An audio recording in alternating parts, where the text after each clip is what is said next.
नमस्कार, प्रणाम। मैं राम सिंह भंडारी, गुरुग्राम से साहित्य से चेतना मंच में आपका स्वागत करता हूँ।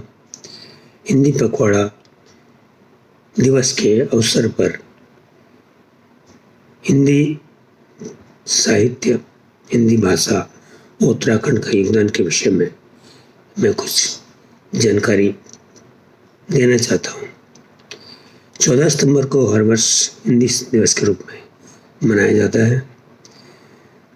14 सितंबर 1949 को संविधान सभा द्वारा इसको राजभाषा के रूप में स्वीकृत किया गया था।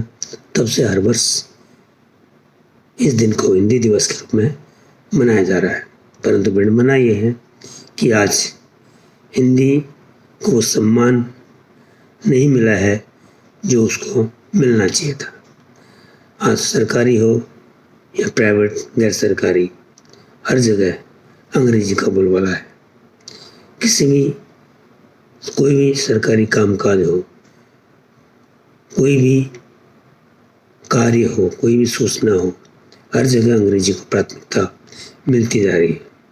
यहाँ तक कि स्कूलों में भी हिंदी को अब प्राथमिक भाषा के बजाय वैकल्पिक भाषा के रूप में लिया जा रहा है, जो हिंदी के साथ एक हिंदी साहित्य के प्रति, एक भाषा के प्रति एक बहुत बड़ी विडंबना है। हिंदी का इतिहास बहुत पुराना है। हिंदी दुनिया के संसार के सबसे प्राचीन भाषाओं संस्कृत की जननी है। दोनों की लिपि देवनागरी है और हिंदी का इतिहास लगभग 1000 वर्ष से भी ज़्यादा पुराना है। कई कालखंडों से होते हुए हिंदी समृद्ध हुई है, आदिकाल से लेकर के आधुनिक काल तक।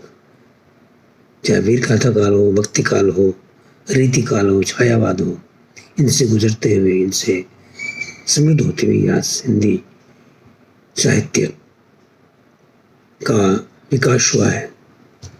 हिंदी साहित्य भारत में ये तो हिंदी भाषी क्षेत्र, भारत में ये तो बहुभाषी देश है। हमारे देश में कई भाषाएं, कई बोलियां बोली जाती हैं। यहाँ तक कि संविधान में भी 22 भाषाओं को मान्यता मिली हुई है।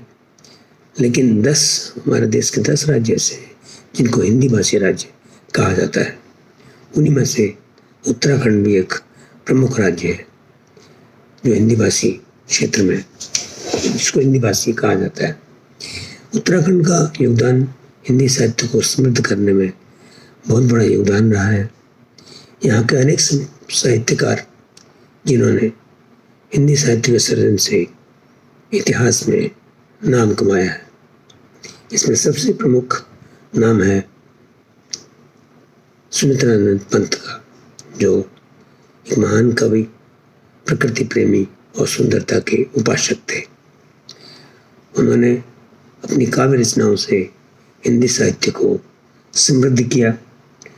उनकी काव्य रचनाओं का मुख्य आधार था वो सत्यम शिवम सुंदरम के आदर्शों से प्रभावित होती थी।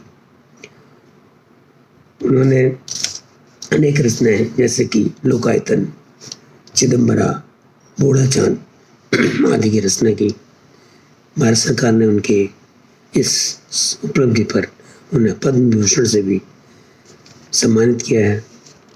इसके अतिरिक्त हिंदी साहित्य को समृद्ध करने में उत्तराखंड से अनेक साहित्यकारों जैसे कि भद्रत पांडे, शैलेश पटियानी, शिव प्रसाद डबराल, लीलाधर रतूड़ी, शैलेश सिमानी, गौरव पंत, हरिश्चंद्र रतूड़ी, वीरेंद्र डंगवाल, प्रसून जोशी, पुष्पेश पंत आदि साहित्यकारों ने हिंदी को समृद्ध किया है। ये सूची बड़ी लंबी है, सभी का जिक्र करना यहाँ कठिन है। एक और नाम जो भले ही हिंदी साहित्य जो उत्तराखंड से न हो, इसमें रस्किन बॉन्ड, उन्होंने भी हिंदी साहित्य के प्रति अपना योगदान दिया है। और वर्तमान में अगर हम बात करें तो प्रसून जोशी जो नाटक कला मंच और वर्तमान में नाटक कला मंच और गीतों से, अपनी कविताओं से अनेक लोकप्रिय रचनाएं की हैं और आज सेंसर बोर्ड के अध्यक्ष भी हैं।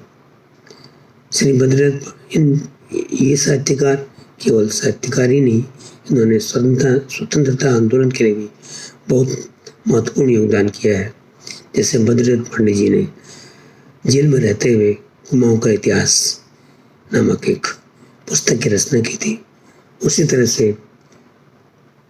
तरह से हरिकृष्ण रतूड़ी ने गढ़वाल का इतिहास लिख करके एक हिंदी साहित्य को अपना योगदान प्रकट किया है, अपना योगदान दिया है।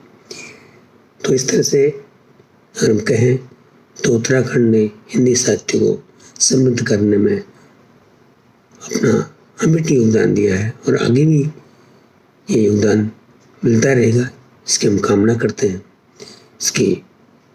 इसके साथ ही हिंदी दिवस और हिंदी पखवाड़ा के अवसर पर मैं आज की इस प्रस्तुति को अपनी इन दो पंक्तियों के साथ समाप्त करना चाहूँगा। अंग्रेजी पढ़ के यद्यपि सब गुण होत प्रवीण, पर निज भाषा ज्ञानहीन रहत हीन के हीन। धन्यवाद, नमस्कार।